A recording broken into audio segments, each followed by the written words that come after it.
Hello dear students. आज Madhya Pradesh police का paper हुआ है। तो आज कुछ महत्वपूर्ण क्वेश्चंस जो आए हुए हैं वो, और कौन कौन से महत्वपूर्ण टॉपिक हैं और कौन कौन से महत्वपूर्ण सब्जेक्ट आए हुए हैं, उनसे संबंधित 2 मिनट की आपसे चर्चा करते हैं। विश्वास है कि इस चर्चा के बाद आप बिल्कुल भी घबराएंगे नहीं और आप एक अच्छा सही विश्लेषण करेंगे।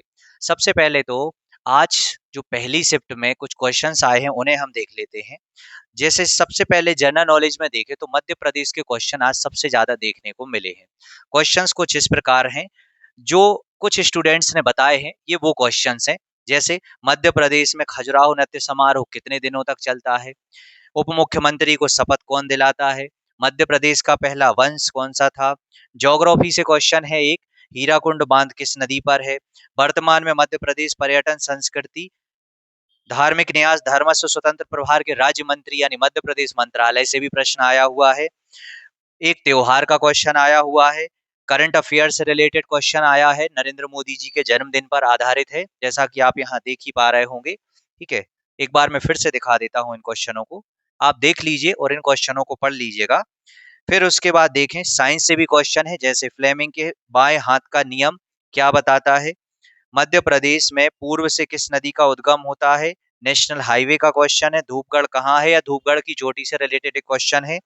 मटकी नृत्य किस राज्य क्षेत्र से संबंधित है मध्य प्रदेश में? होमो इरेक्ट्स किस काल से रिलेटेड है? अहिराई नृत्य किस समय किया जाता है?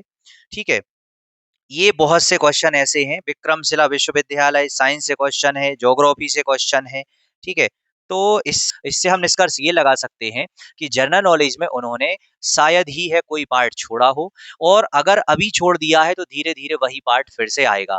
तो इसलिए आपको जीके में तो सारे विषय पढ़ने होंगे, चाहे एमपी हो, चाहे विविध हो, चाहे आपका ज्योग्राफी हो, चाहे हिस्ट्री हो, क्वेश्चन सबसे कवर किया है। ठीक है, तो ये एक अच्छा पेपर बनाना या अच्छा पेपर सेट करना भी कहलाता है, जिसमें एक पढ़ने वाले विद्यार्थी का काम लगभग लगभग आसान हो जाता है।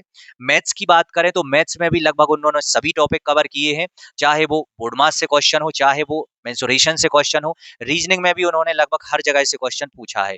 तो अब हम इस बात को नहीं कर सकते कि व्यापम जो है वो किसी एक ही चैप्टर से सबसे ज्यादा क्वेश्चन पूछ रहा है, किसी एक विषय से। उन्होंने जो आज का पेपर बनाया है, ये जो पेपर है बिल्कुल एक मॉडरेट पेपर है, जिनमें सभी सेक्शन लिए गए हैं, सभी विषय लिए गए हैं। ना बहुत कठिन था पेपर, ना बहुत आसान था। तो अंत में एक ही बात कहना चाहूंगा कि जो बच्चा लंबे समय से तैयारी कर रहा है, उस बच्चे का काम बहुत आसान होने वाला है लिखित परीक्षा में। जिसके सारे विषय क्लियर हैं, जिसके सारे डाउट क्लियर हैं, टॉपिक क्लियर हैं, उसका काम बन जाएगा। और जो नए बच्चे हैं जिन्होंने बहुत ज्यादा पढ़ाई नहीं करी है, वो कहीं ना कहीं इसमें पीछे होने वाले हैं, क्योंकि पेपर हर जगह से तैयार किया जा रहा है। तो अगर आपको आगे के पेपर जो है देने हैं, आपके आगे कभी डेट में पेपर अगर है, तो आप तो हर एक विषय का रिवीजन करिए, हर एक विषय के बारे में अच्छे से गहन अध्ययन करिए। जो विषय आपका कमजोर है उसको सबसे पहले पढ़िए, और इस बात को भूल जाइए कि कहाँ से पेपर सबसे ज्यादा आ रहा है। अगर आज पेपर जिस हिसाब से आया है, ये पेपर 2 दिन बाद चेंज होगा, ये पैटर्न चेंज हो जाएगा। ठीक है, पढ़ते रहिए, मेहनत करिए, आपका भविष्य उज्जवल होगा।